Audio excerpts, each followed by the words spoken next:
Oke guys, saya baru order satu barang daripada Shopee. Oke, kamu boleh tengoklah apa nih. Bentuk dia macam seat. Ini sebenarnya lapik kerusi lah, lapik kerusi untuk Pro 2 Asia 2023 saya guys. Oke, Pro 2 Asia X. Yang ini baru juga sampai daripada Shopee. Jadi yang ini semi leather guys, semi leather. Dia bukan fully leather. Jadi kita akan tengoklah dia punya kualiti macam mana. Kalau saya tengok dia punya review, nampak macam okey.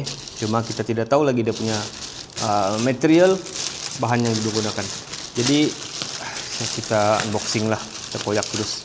Mau pakai dua tangan nih guys.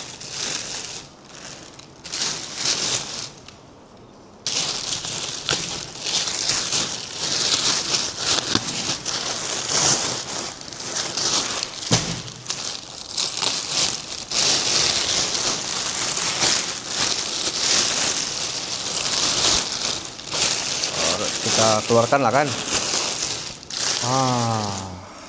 Lagi yang lain. Yang ni kalau beli dia bagi full set lah untuk depan dan belakang. Harap-harap komplit lah. Sebab yang ni kita order online saja guys. Order online. Yang ni di bahagian belakang.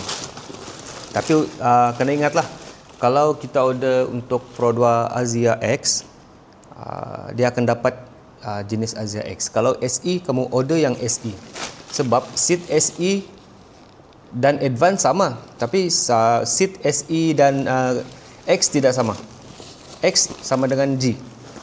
Kena ingat tu, nanti kamu salah order. Yang ni saya ambil variant X. X atau G, samalah. Okey. Bagi keluar ni. Okey, habis. Okey, macam ni lah bentuk dia guys.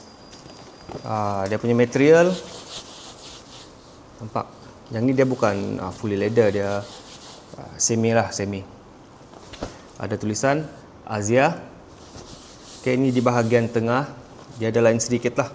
Kalau nampak material di kulit atas ni dengan bawah dia tidak sama. Yang ni dia soft sedikit, yang ni dia jenis licin berkilat lah.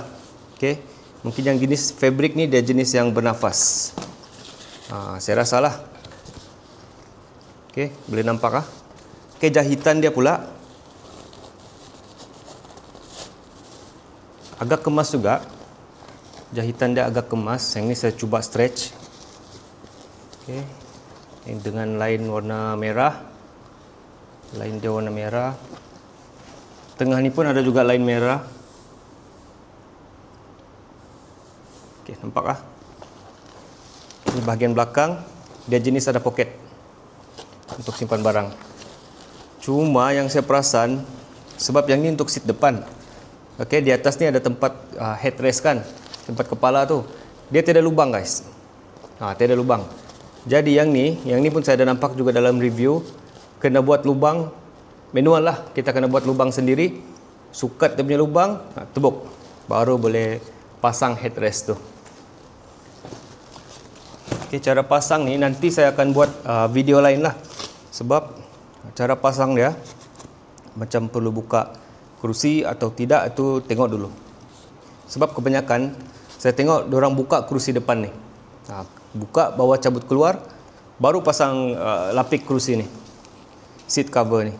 Okey, ni bahagian dalam dia lah. Bahagian dalam dia guys. Okey, yang ni dia ada span. Nampak ah? Lapis dia ada span. Jadi dia memang tebal dan comfort lah. Dia bukan just macam gini lah, ni nipis. Ini dia punya bahagian belakang lah. Untuk bahagian depan dia tu, dia ada span. Okey, ada span ni, supaya dia lebih selesa. Jadi boleh rasa lah, boleh feel dia punya keempukan dia. Okey, untuk bahagian depan. Tapi yang bahagian belakang ni nipis lah. Nipis lah macam ni. Saya rasa semua sama juga. Ini untuk headrest. Ini untuk headrest dia pula. Macam ni lah. Oh, dalam ni ada ni dia punya hook. Okey, dia simpan dalam ni pula. Ada hook dia guys. Hook ni, yang ni nanti time pasang baru kita nampak lah. Kita akan hook pada dia punya getah ni supaya dia fit. Alright. Okay. Hook tu jangan hilang lah. Ini tadi kerusi bahagian belakang. Okay, sama juga dia jenis soft comfort lah, sebab dia ada getah, ada span di sini. Dia bukan yang kosong lah, kosong nipis. Bahagian belakang, ialah bahagian belakang rasanya tidak perlu span yang tebal, sebab yang area ni dia bukan untuk menyandar. Okay, penting kita tengok dia punya kualiti lah, kualiti jahitan. Boleh nampak juga agak kemas juga lah, kalau saya tengok agak kemas juga. Tapi harap-harap masa pasang nanti fitting dia ni cun atau tidak, itu terpulang lah. Kita tengok dulu. Okey. Yang ini kita review dulu guys. Kita review unboxing bahagian luar, dan next video kita akan buat pemasangan lah. Okey, pastikan yang mana kamu baru terjumpa video ni, like dulu video ni dan jangan lupa subscribe channel saya. Dan tunggu next video kita akan buat pemasangan. Okey?